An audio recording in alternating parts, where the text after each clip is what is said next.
memang sudah ada aturan terkait penggunaan STNK khusus atau rahasia. Jadi di Perkap 3 tahun 2012 itu ada namanya peraturan Kapolri terkait tentang STNK khusus dan rahasia. Apa sih bedanya khusus dan rahasia? Jadi karena kekhususannya ya, itu diberikan STNK. Jadi khusus ini artinya itu adalah instansi TNI, Polri atau instansi pemerintah. Ada pejabat-pejabat juga golongan tertentu yang memang mengajukan, jadi by request. Jadi nanti dari pejabat tersebut atau instansi tersebut akan mengajukan berbentuk surat rekomendasi. Dari surat rekomendasi itu nanti akan kita lakukan profiling tingkat kebutuhannya itu seperti apa. Contohnya gini, misalnya seseorang anggota atau petugas menggunakan plat kedinas, itu tentunya dalam kegiatan-kegiatan tertentu kan tidak bisa serta-merta, sehingga dia harus menggunakan plat tertentu supaya bisa lebih mudah membaur. Contohnya misalnya seorang pejabat eselon 1 itu kan kalau misalnya di instansi kan plat merah, sehingga dia membutuhkan plat hitam untuk melakukan tugas supaya tidak terlalu terlihat. Termasuk kendaraan dinas TNI ataupun Polri pada saat tugas-tugas tertentu juga menggunakan TNKB tertentu tadi supaya juga lebih mudah melakukan koordinasi ke bawah.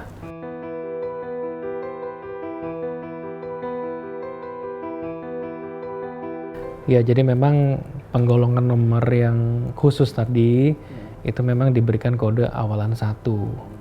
Ya kan, kode awalan 1 dengan akhiran yang tadi yang tertentu ya, saya tidak bisa menyebutkan listnya itu. Artinya memang pengkodean 1 4 angka itu memang untuk kendaraan dengan klasifikasi khusus atau rahasia.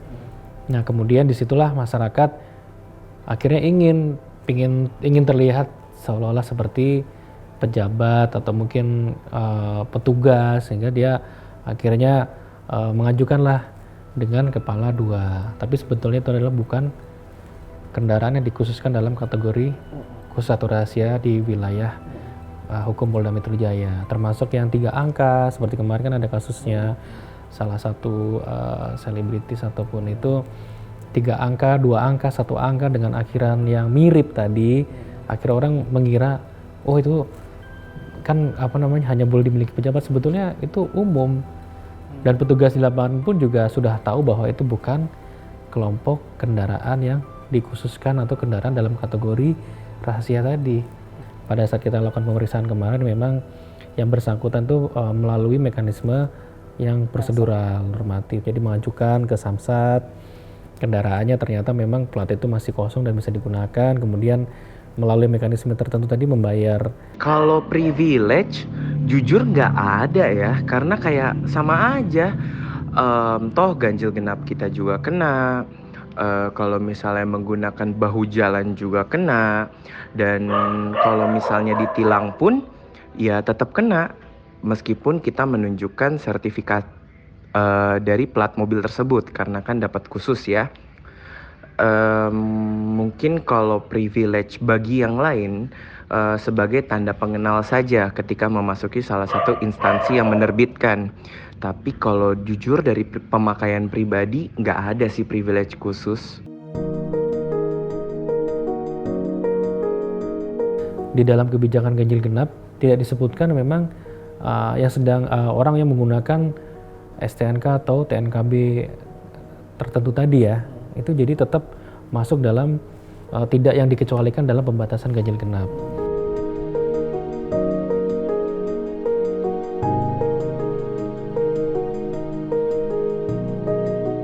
Nah, jadi ini yang kemarin mirip ya, dia 3 digit akhirannya RFS. Nah, ini sebetulnya plat ini adalah plat umum, jadi orang bisa menggunakan, jadi bukan dalam kategori STNK atau TNKB khusus. Nah, kemudian ini 4 digit Pak, ini berarti nomor TNKB khusus. Nah, ini sebetulnya juga bukan, karena di sini adalah kodenya kepalanya 2, ya kan. Nah, tapi memang sama-sama 4 angka, tapi kategorinya juga bukan TNKB khusus atau rahasia. Nah, kemudian yang ini adalah, nah ini tadi, ini kategorinya adalah TNKB khusus. Jadi digunakan oleh pejabat-pejabat eselon 1, 2, atau 3 yang memang diberikan rekomendasi penggunaan. Nah, contohnya ini misalnya RFS adalah untuk pemerintah atau plat merah ya, kepala 1 4 digit. Nah, inilah dikategorikan sebagai kendaraan yang menggunakan TNKB khusus atau rahasia tadi.